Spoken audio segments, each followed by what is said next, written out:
Luka Doncic and Dennis Schroeder were exchanging a few words during the Lakers' win over the Sacramento Kings, and then Russell Westbrook got this Lakers courtside fan ejected after allegedly calling him Westbrook.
The Dennis Schroeder and Luka Doncic beef has gone to a new level now. Schroeder has actually been suspended 3 games without pay for trying to swing at Luka Doncic in the tunnels after this game that was around 2 weeks ago. As you see in the background, Luka and Schroeder were going at it all game. Schroeder even telling Luka that he'll beat the stuff out of him, and Luka was even doing some trolling, telling Schroeder he should have signed that huge contract that the Lakers offered that he eventually turned down and got a lot less. But after the game, Dennis Schroeder actually tried to get to Luka Doncic in the tunnels outside the Lakers locker room to try and fight him, saying to Luka that he can't call him a bitch on the court and pretend like everything is fine off court. Then Schroeder attempted to strike Luka Doncic, and that's when DeAndre Ayton stepped in and tried to drag Schroeder away from the altercation before security got involved. Then Schroeder was escorted to the team bus, and Luka left the arena in his car with his dad, and that's why Dennis Schroeder has been suspended 3 games, which is absolutely crazy. Obviously, there's going to be no footage of this. It was in the tunnels near the locker room. There's no cameras back there. But let me know what you think of this in the comment section. In case you missed it,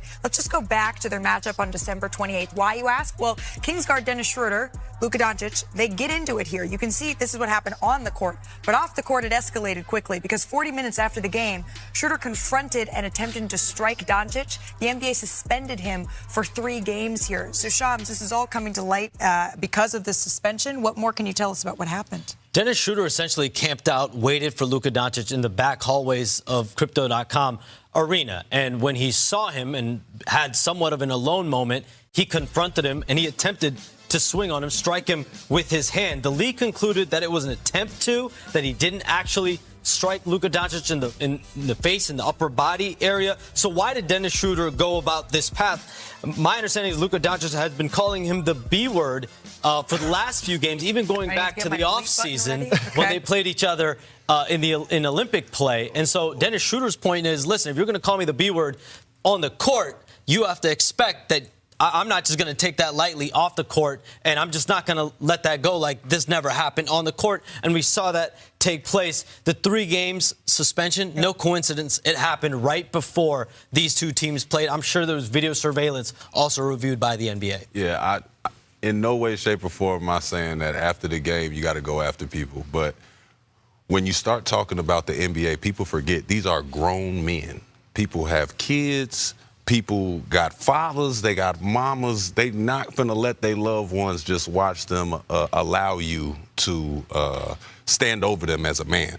And I saw Luka do this. And I ain't gonna lie, this bothers me too, to alert everybody like, oh, this is just a show and woo-woo. It's like if he drew a line in the sand and y'all had to come, and headbutt each other, like it is what it is. Did that happen with you? Oh, yeah.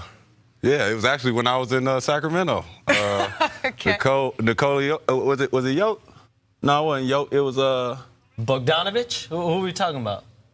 It was a big Nurkic. It was Nurkic. Okay. That's who it was. It was Denver or Portland? Portland shot me a little extra one on the screen, and I was like, and he, gave me the little mumble of another language and then translated the language. I didn't like the language that was said.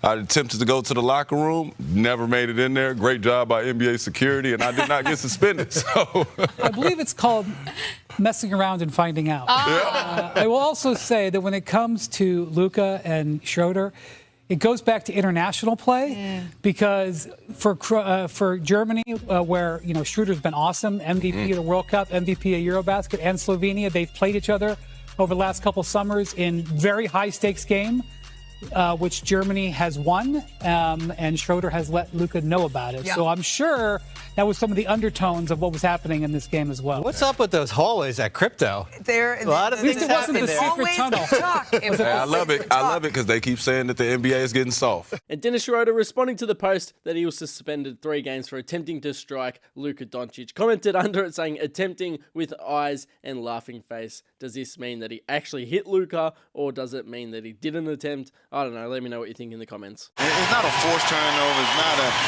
error. Come on, Derek Queen. Really? What are you doing? Really? He'll learn. He'll learn the hard way. It's like, we're giving, we're giving you the ball back just to, run the clock out. You're going to steal it and go dunk. And Beach got something to say to Derek Queen about it, too. And the teammates step in. Tell you, that's a big no-no, Derek Queen. You do not do that. They'll take a turnover. Yeah. And Atlanta will leave and make it 11 out of the last 14. And Derek Queen said it's not over yet. Yeah. Because they stopped playing. I never understand this. And now Krejcik is mad. But my thing is, they say you're supposed to play till the buzzer goes off. Right. See, look at him. Look at him. He's mad. Like, for what? Just because you stop playing don't mean everybody else got to stop playing. Right. It was over long ago. It was like, yeah, and I see, these are the unwritten rules of basketball. Like, because you quit, I'm supposed to quit. Krejcik won't forget the night, though. 21 points on 7 of 10 from beyond the arc. Yeah, he shot the heck out of that basketball. So it's back to the drawing board for the Pels. Amen. Put this game behind you. Yeah, wash it clean. Back to back. And quick first step. Christie open on the corner. And Derek Queen picks it up and barely grazed the rim. Attack. Derek Queen behind his back. What a pass! Trey on the hammer. Okay, big fella. That's his 10th assist with 14 points. Double-double for Derek Queen. Again, to have this skill set at 6'10", dime, on time, on target, behind the back. And again, you're going to have some turnovers, but you're going to have a lot of this too, Joe. That's beautiful. 3 in that game. And he went 14 of 14 on twos. Here's an offensive. And P.J. Washington just posterized Abe Macy. Tin has done on the last 2 trips down the floor. Whataburger, what a place of the game. Just strong, standing on business, and hand down, man down. Talk about the first half he had, just a strong start, giving his team a lift in the 4th quarter, getting this building back into it. Tibbs. I know a lot of people don't like Tibbs because of that. But let me tell you, it's a reason why I say that, because they look at Tibbs as the injury part. But I'm here to say, fuck that.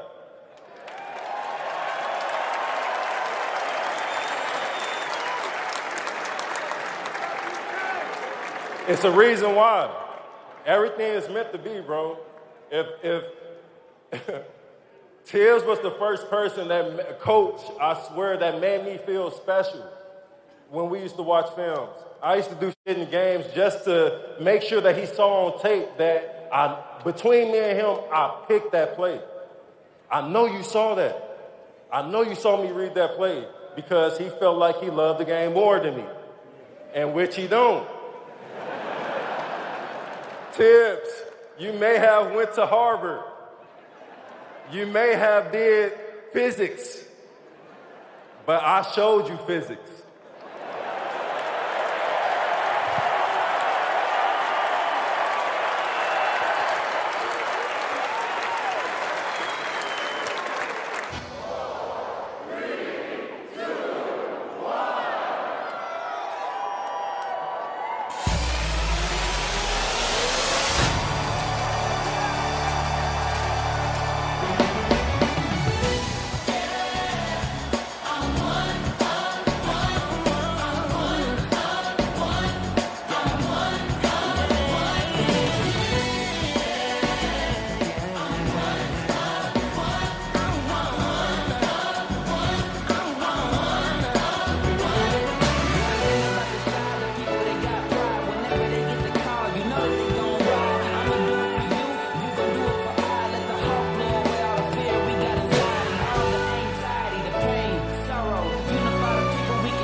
fitting way to celebrate our icon, Kendall.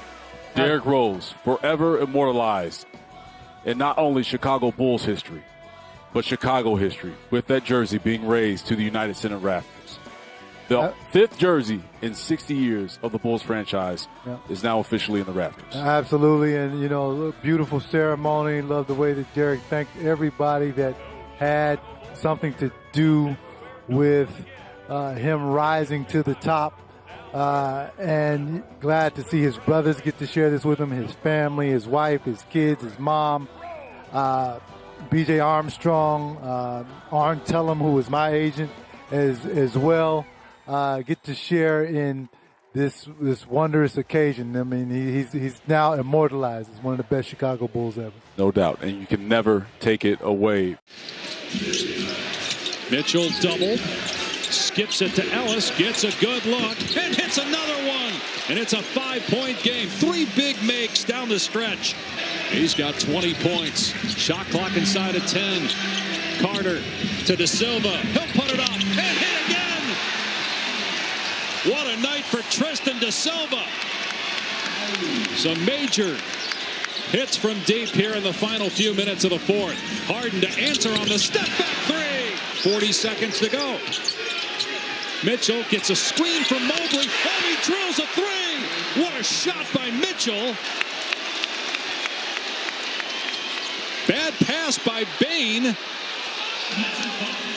Out of bounds, going to stay with the Magic with 6 seconds to go. Again, the Cavs are out of challenges. So let's take a look here. No challenge because Cleveland is out of challenges. It's a terrible pass by Bane. It looks to hit Banchero's fingertips. Does it hit Harden's after? Ruling on the floor was it was off of Cleveland. 6 seconds to shoot for the Magic. Inbound to Bane, who fires and gets a 3-pointer. That's why they got him. They needed 3-point shooting in crunch time. Bane gives it to them as they seek their 5th straight win, leading by 5 now with 17 seconds left. You use the timeout if you're Jamal because you were down to 6 clicks on the shot clock. So you have to execute this beautifully. Little interior screen. Remember, they scored on a similar play with De Silva where he starts in the middle of the floor and they spread him out to 3 and give Bane some credit. That is a big-time shot, and it's exactly why they got him. 33 points for Bane. How about the shot making on both ends? All the threes here. Season high 23 for De Silva. Ellis gets it away in time. It's no good. And the Orlando Magic are now riding a season high 5-game win streak.